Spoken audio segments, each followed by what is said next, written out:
Hi everyone, my name is Dr. Sarah Yu. I'm show host Dr. Sarah Yu Show, Today's America and the World, as well as Dr. Sarah for Congress and Dr. Sarah for Senator show. Today I have a great friend and movie producer Michael is here. We wanna hear about life issues himself as well as his field of professional. And how are you, Mr. Michael, producer Michael? Thank you for coming on my show. Thank you so much. I'm glad to be here. Okay, tell me about yourself because my audience wants to know about you, who you are, as well as what you're doing. Yeah. Well, I also do a podcast called Long Shot Leaders, and we tell the stories about underdogs who have found success. And my story is I consider myself an underdog, somebody that's overcome large obstacles. My grandmother escaped the Russian concentration camps when, before I was born. I would have to sleep in the same room with her, and she would tell me these stories. My dad was a New York homeless street kid, became a multimillionaire only to lose all his money. I was a kid that had ADHD, a stutter. I was had a lot of health issues, and I really never had much success as a child until I learned how to make people laugh. I made fun of myself, made other people laugh, and then I really found success when I was 10 years old. I saw the movie Rocky, and I wasn't healthy, but I saw a guy. He was a funny guy. He wasn't successful. He would always fail, but he would keep getting back up. And I said, I want to be like this guy. The only difference is this guy is physically fit. He's strong. So then I started working out every day. So by the time I was 16 years old, I became a physical fitness trainer. And I realized, I could have success in two different things, making people laugh and being physically fit. So then I started to do stand-up comedy when I was 19. And then I said, well, I also wanted to be an entrepreneur. I told my high school tutor, I said, I want to be an entrepreneur, a stand-up comedian, an actor.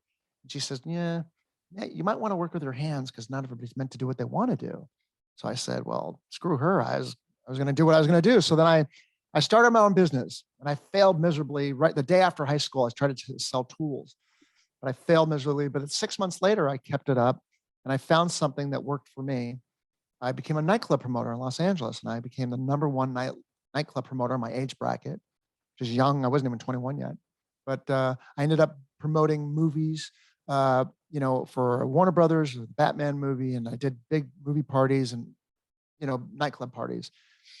And right around the same time, I got my first acting role in the Dirk Diggler story, which was a short film version to the movie Boogie Nights, which I appeared in as well, which was nominated for Academy Award and big movie. And then I realized, hey, I can also become a filmmaker, right? If you really believe in yourself, right? So I started with my dream of becoming an actor and a filmmaker, and I did really well. But I didn't make a feature length film.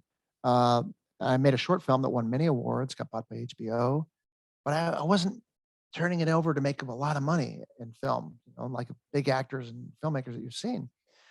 So I said, after this whole long journey of trying to become a filmmaker and an actor, I said, screw Hollywood. I'm going to make my own business. I want to start something on the internet, make my own business so I could pay for my own movie to make a feature film. I could make my own big movie. The only problem is I was broke and in debt at this time. I didn't have any money. So I started this company. Within 6 months, I made $500,000. And then 6 months after that, I was able to make this movie with big stars. And I wrote, directed, and produced it. But that didn't quite turn over into, a moneymaker either. So from there, I continued that business. And since then, that business has made over $100 million and continues to make money today. And that's why I do a podcast called Long Shot Leaders for people that have failed and succeeded back and forth. And that's what I've done. And that's why I'm talking to you today. Oh, great, great. So thank you so much for sharing those your passionate and your life story. I know you have early 1988, even your age is 21, you made a, very famous film, right? So can you tell me about, not only that, tell me about your film history. Yeah. Well, that was my first acting role, was playing Dirk Diggler. It was the lead character. That was the character. if anybody's seen the movie Boogie Nights, Mark Wahlberg plays that character, Dirk Diggler, and that was my first acting role, and it was a crazy experience. I never thought it would really become a big movie. It was a short film. My friend at the time, Paul Thomas Anderson, he just wanted to make a film himself, and it did well for a short film, and then when he turned it into a big movie, I said, "Oh my God, if he can," because he was nominated for Academy Award, and I said, "If he could do it, anybody could do it, right?" Because if you see a friend do it, it's possible. So then I started to get more serious about more acting and filmmaking, and I did well. But that led me to a journey. I directed documentaries, and I did a couple short films that did really well. And then, like I said, that led me to go through trying to get a job in Hollywood and trying to get other studios to make my movie, which was so hard.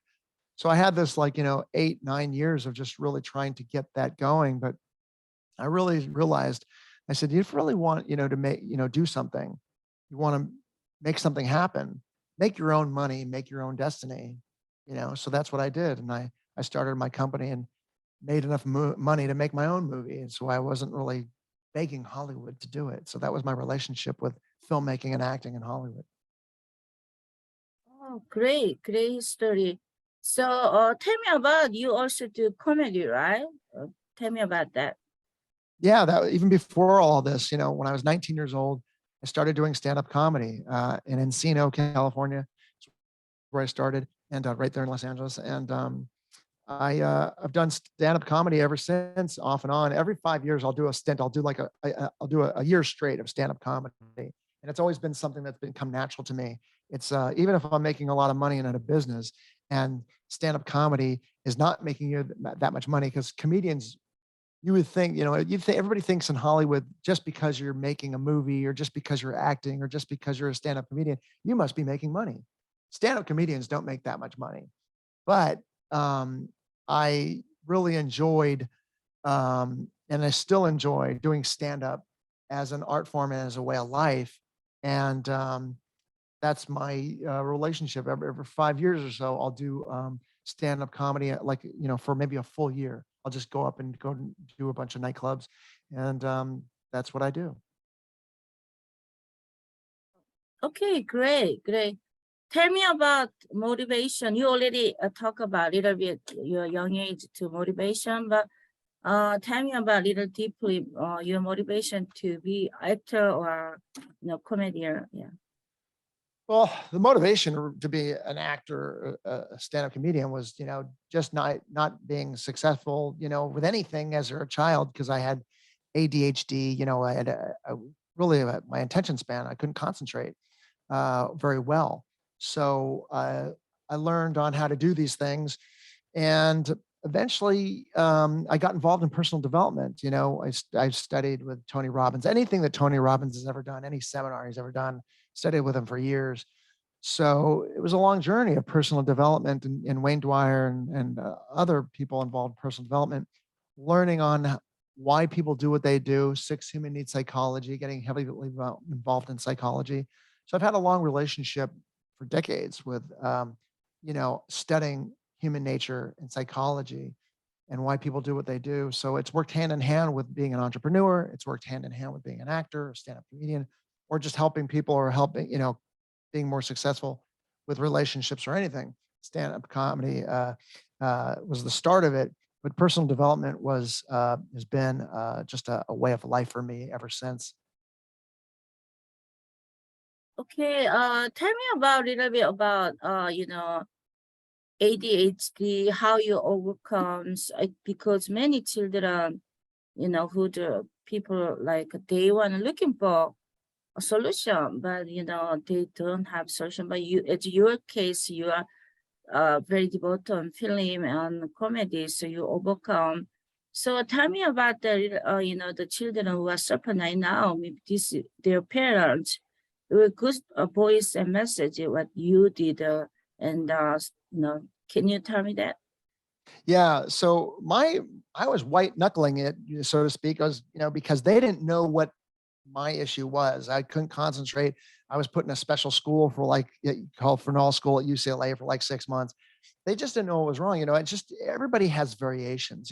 ADHD is not an exact science. Like it's not like you can be put under a brain scan. They say there's personality types of certain people, like Albert Einstein, they said had ADHD. So basically, it's about concentrating or not being able to concentrate on like many tasks unless you're super motivated by those things. So I was motivated by many things, making people laugh or, stand-up comedy, but when it came to certain tasks that were repetitive, my brain just kind of shut down. So that I really don't know how to handle it. And the way I handled it was I realized, and I didn't know I had ADHD until I was an adult, or somebody said, here's what it is, and here are the traits that they are. And I was like, wow, that really sounds like me. Then yeah, okay. I gotta admit, those are the things that all those things that ADHD they say they have, I have. But the way I dealt with is that realizing that people need to study psychology if they want to be able to get better. Even if you're a healthy, well-balanced person, understanding personal development, which they should teach in schools a little bit more so than they do, understanding, when you're done with school, why do you do what you do? Why do people do what they do? So you understand other people, you understand yourself. So eventually, through doing stand-up comedy, you have to examine life, and you have to examine other people.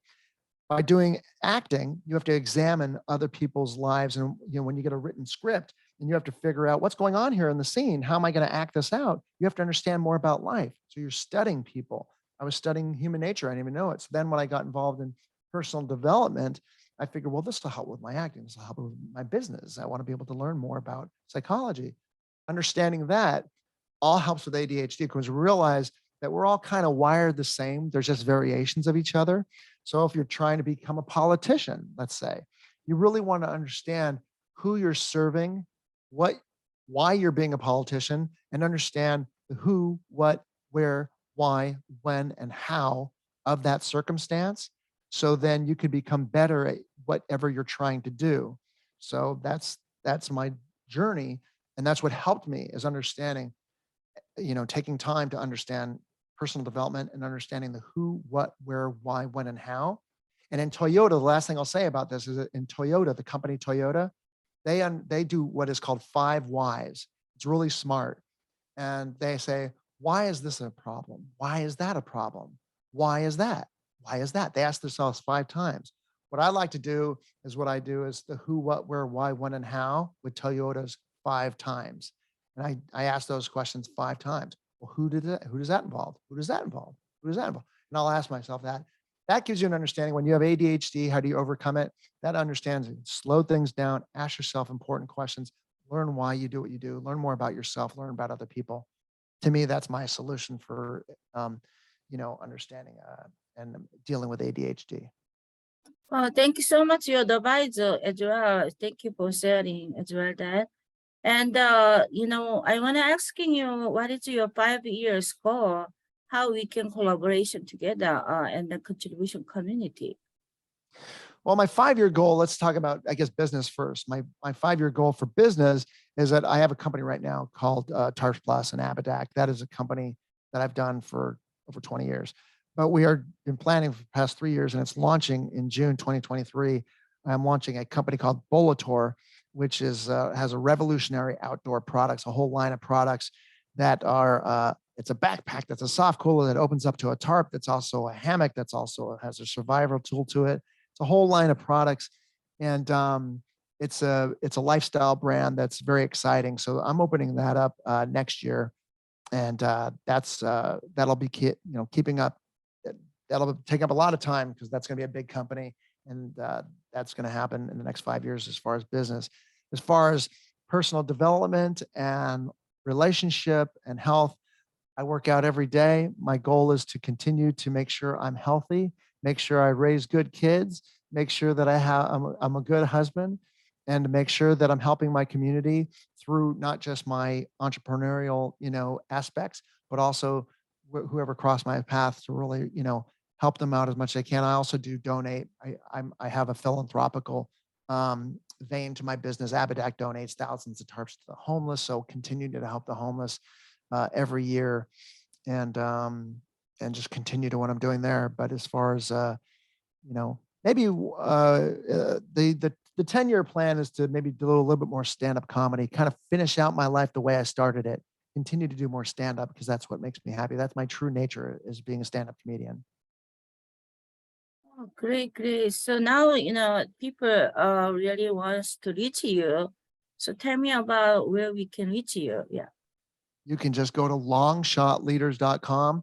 You could find out more about me. You could find out more about the podcast. And if you got a long shot story, if you're an underdog who's found success, you've overcome large obstacles to find success, we want to have you on our podcast and want to tell your story. So let us know about that. And we'd love to have you.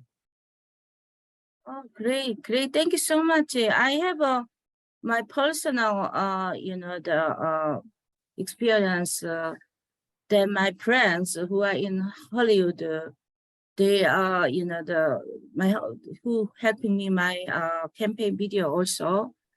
I understand that why you are learning business, because you want to self-funding, right? My friends, she always crowdfunding, make like 20,000 and then make another film, and then another 20,000, make another film. But in your way, you learning business, so you have a extra, funds from your business, as well as you doing a lot of contribution, homeless, and then as well as many contributions. And we are so proud of your idea, that your contribution, and as well as you overcome ADHD. That is not easy. So that is very proud of you. So we are all, we so thank you for your, everything you done today, as well as this interview. So we wanted to, hear your last statement. Yeah. Well, thank you, Sarah. My last statement is very simple and trite. I'm a student of 6 human needs psychology. I believe that people do things that it's been around since the 40s, but people do things for 6 reasons, right? So whenever in this day and age, so many people are getting angry with each other. Just realize that people do things for 6 reasons. They do them for certainty, security. They do it for significance. They do it for variety. They do things for love, contribution, and growth, right? And there's negative ways and positive ways we can do these things, right? Somebody might gain connection and feel like they're growing by joining a gang, or somebody might become a politician and dedicate their lives towards being a public servant, and that they're gaining connection and feel like they're growing, and that's a positive vehicle. So I would just implore everybody to kind of get involved in personal development. That's my message, because I think that once you start to understand why you do what you do and why other people do what they do, whether you're trying to be an actor, stand-up comedian, an entrepreneur, a politician, or a doctor, lawyer, or an Indian chief, it really helps for you to understand yourself and others. And so that's my big message. And I think that we're all going to have a much better existence with each other if we all study, the human mind that way. Great, great. Last message. So everyone, if you want to contact him, go to the his website. Thank you so much for coming today and have an interview. I would like to invite you more, hear about your more deep message. Okay, thank you so much. Thank you, Sarah. I appreciate it.